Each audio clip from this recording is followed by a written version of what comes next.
ni dang te tung thu na khen le it hun ding na nga ngi ke ding hi kilem na pen nui mai to hong ki pan a hi na lo ngai ding tel ke in la na pa sal ding bek telin na mi sang sak lu se ke in nang din mun to kitwa dei delin na mer hoi na zat siamin la na wang kem chingin ni ta khozin sim le op dei simin wak se da in na in sung na pum pi siang tho sak denin na long ngai pa lung kia chi om ngei đâu ding hi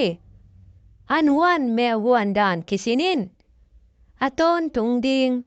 hong i sem ding hi nuak lai na hi manin kampau kidom denin hom dan siamin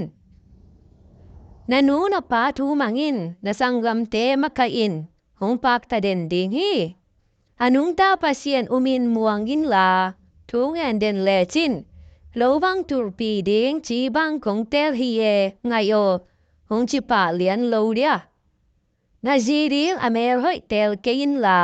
lung sim hoi tel zo in mer hoi na ki zang thei lo zo hi nungak dang khong tam ho se ke in hong muang mo kha ding hi